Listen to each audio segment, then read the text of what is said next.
Hey everyone, Tsar here. Today we have a very important topic, and bear with me, I know the video sounds like it's gonna be long.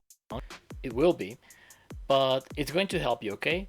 70% of the things we say every day are basically using past tenses, especially the past simple, because we like to gossip, share experiences, or report activities.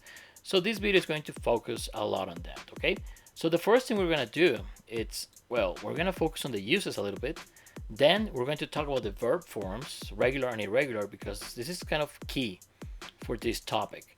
We're going to focus on the use of the verb to be in past, and then we're going to follow with the general grammar rules of this tense. So let's start. There are some secondary uses of the past simple, but we're going to focus on these ones, okay? The first one is when we are going to talk about finished actions. When something is already finished, like I cleaned the kitchen, it took a while, that means that I finally finished this task. Notice that the sentences are really clear and kind of short. We also use the past simple when we have something with clear, exact dates. For example, Michael Schumacher had an accident in 2013. When we have a date with, I don't know, day, month, year, we are going to use the past simple. Quick events. When we describe events that happen one after the other, there's no time. We are going to, most of the times, use the past simple. The car went off course and crashed into that tree. So, in that sense, the actions happen so fast that I'm just describing them one after the other. We use the past simple. Past habits. I ran 10 miles every morning in my college years. We can use the past simple. There are other expressions, like later we're gonna see them in used to, like I used to run 10 miles every morning, but basically both forms use the past simple. So past habits, past simple. And almost all the time that we use a sentence with a go, we're gonna use the past simple. I went there 6 years ago. Okay? So these are the basic 5 uses of this tense. I hope you check them one by one. For this tense, it's really important to know the difference between regular and irregular verbs. Regular verbs are the ones that have little to no changes in all the forms. Here you can see the 5 forms of a verb. So we have the infinitive, or what some people call normal, I don't know why, the past participle, the gerund, and the third person. So if you see the verb play, we have play, playing, plays, and the past and participle are played. People say, oh, it's the same word. Well, they're actually not the same word, but they look the same. But their meaning is definitely different, okay? For this tense, for the past simple, we're going to focus on this form. Now, the other type of verbs are irregulars. Irregular verbs have little changes or big changes, or they don't change at all. They are kind of unusual and they don't follow a set of rules sometimes. Basically, asking yourself why we have irregular verbs in any language is a waste of time because it all depends on the origin of the word. So asking yourself why is not useful. Again, we have 5 forms. We have the infinitive, go. We have the gerund, going, and the third person, goes. As you can see, changes here don't happen quite often. Now, when we have past and past participle, the verbs are going to change. So going past is going to be went, and go in past participle is going to be gone. You don't have to memorize them all. Actually, we have some recommendations, the verbs that you should learn first. So a piece of advice here is I recommend you to memorize or to learn these verbs first. Now, you're going to see the difference between learning and memorizing. Memorizing is usually short term, but these verbs are usually things that you do every day. Eat, yeah. So instead of saying I ate something yesterday, which is wrong, I ate a hamburger yesterday. So these forms are usually irregular and they are verbs that you should be using every single day. Eat becomes ate, drink, drank, sleep, slept, wake up, woke up. Usually when we have 2-word verbs, as you can see here, the verb is the first word. Take, took, get, got. These two are extremely important because we have several, and I mean several phrasal verbs that use these two, so that can help you expand your vocabulary incredibly. Be actually has 2 forms. We're gonna see them further. That is was and were. And do as a verb is going to have also an irregular form. Did. Okay. Keep in mind that do is an auxiliary, but it also is a verb, okay? It's the verb that we use to express actions in general.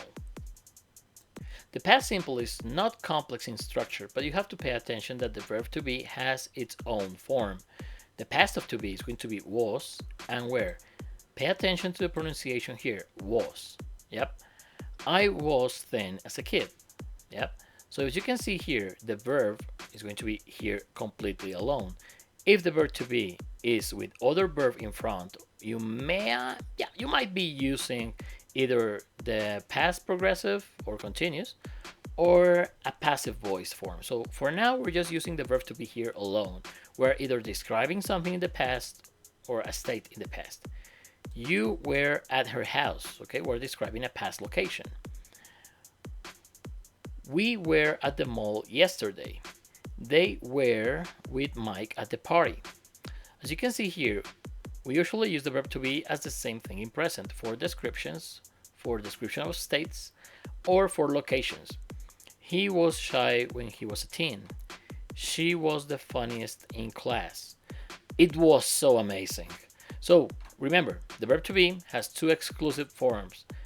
And the best way to memorize this is to basically talk about yourself in the past, especially if you're an adult now. Describe yourself as a kid. So when I was a kid, I was dun dun dun. Yeah, when I was a kid, I was thin. Right now, I'm not so thin, so you can imagine. The verb to be is self-sufficient for negations and questions, so it's going to work basically alone. We can have was not or wasn't. Either way, the contraction is only used when we are in informal situations or in everyday language. Was not, you're going to be using that either in a school report, university text, or a formal letter. Were not and weren't. Same case scenario. We use the contraction only in informal situations or everyday relaxed situations. So either way, they have the same examples, but I wasn't thin as a kid. So you see the changes are minimal. We just add the negation next to it. I was not thin as a kid. I can either use the contraction or the full version. You weren't at the house, at her house, sorry. We weren't at the mall yesterday. They weren't with Mike at the party. He wasn't shy when he was a teen. She wasn't the funniest in class, and it wasn't amazing at all. You may see that I changed the sentence here a little. It's basically because so, in the last example, is usually in affirmative and really positive sentences. So here I have to change this a little. For yes, no questions, we have pretty much the same structure that we usually have in English. We are going to use the verb or the main verb or the auxiliary first. In this case, to be. Was I thin as a kid?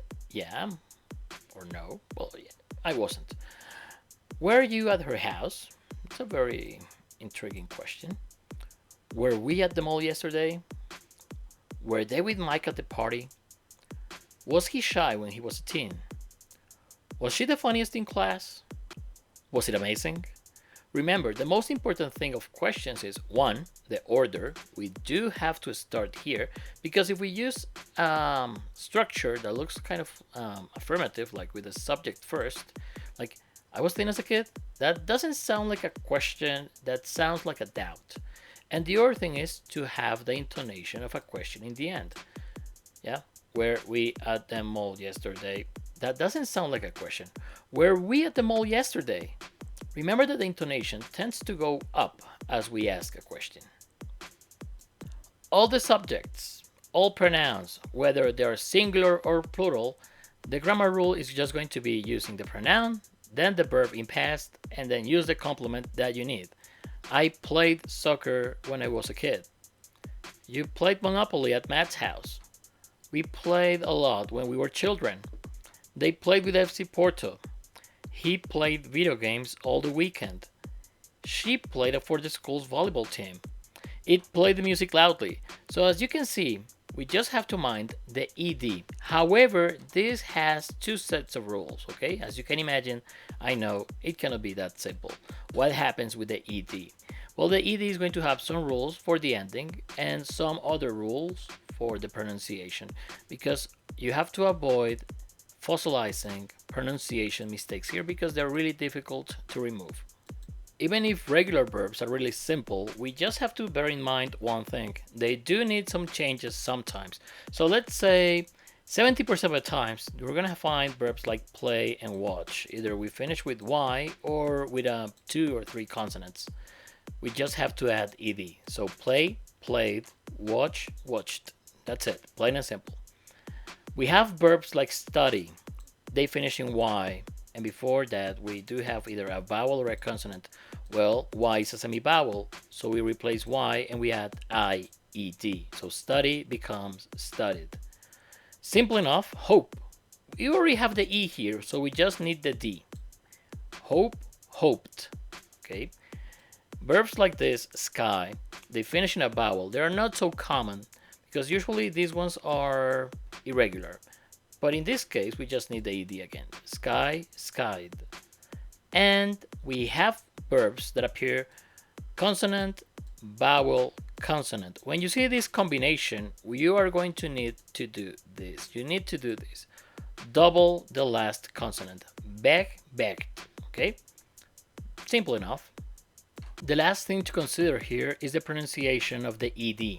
It all depends if the word is voiced or unvoiced. So a way to know this is place your fingers on your neck, yeah, just in front of your throat, just like in the picture right here. And if you say, for example, play, e, that final sound, if you feel a vibration, well, it's voiced. So Y, M, N, O, W, I sounds, all of them have vibration. So we're gonna pronounce D right after that. So played, calmed. Now, if we have sounds like s, sh, k, this sounds like, try to do it right now. Like place your fingers just in front of your throat. And do the S sound. S, well, no vibration. It shouldn't vibrate. So in that case, we're gonna use the T sound. Wash, washed, or like, liked. You see? Finally, we can have it either with finishing with T or D. Yeah, no special rule here. So the pronunciation is id. Wanted, needed. There might be some things to consider later, but you can start pretty well with this. I know! This video seems long, but anyway, let's bear. Now, the negative is gonna use the auxiliary did. Well, did not or didn't. Again, we use this for informal everyday situations. This is just for formal documentation, writing, and speeches. So I didn't play soccer when I was a kid. You didn't play Monopoly at Matt's house. We didn't play a lot when we were children. They didn't play with FC Porto. He didn't play video games all the weekend. She didn't play for the school's volleyball team. It didn't play the music loudly. Notice one thing, we use the auxiliary didn't and it takes the past, okay? So the past is gonna be here, leaving the verb totally alone with nothing at all. So what's the main thing to take into account when we create yes, no questions in English? Yeah, that's the answer. We start with the auxiliary. So we're going to start with did.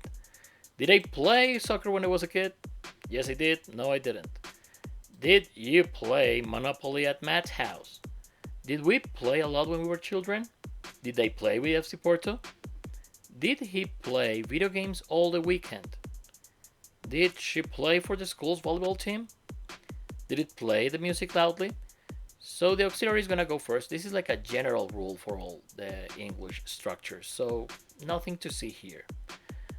Now, irregular verbs follow exactly the same rules as regular ones. The only difference is that we have to use the irregular form. I bought a donut last night. You bought a donut last night. Yes, I know I'm going to use this example a lot. We bought, they bought a donut last night. He bought a donut last night. She bought a donut last night. It bought a donut last night. I don't know what things can buy donuts, but anyway. The regular verbs are going to change, but the form is going to be there. It's going to be the same for all pronouns and for singular and plural, so nothing too serious here. Same as before, when we have the negative, the irregular form is going to be unaffected here because we're going to use the bare infinitive. Why? Because the auxiliary takes the past. So I didn't buy a new video game console. Bear in mind something really important is not to use double past here. If you use double past, that's going to be a mistake. I didn't bought, that's a mistake. I didn't buy, that's correct. Okay. And finally, for questions, same thing happens here. Did I buy the cough medicine? Did you buy the cough medicine? Did they buy the cough medicine? Again, we start with the auxiliary and then we use the person and the verb in its infinitive form, okay? Well, that's all. And I know it's a long video, but take it lightly. I mean, it's a long topic, but it's really important. Believe me, once you master this, the possibilities that you have for speaking and writing are going to be amazing. There are going to be more things that you can communicate, okay? So any kind of questions that you have, drop some questions here in the comments. I'm going to try to get them all. And don't forget, subscribing, liking the videos helps the channel a lot. So that's all for today. Cesar out. Bye.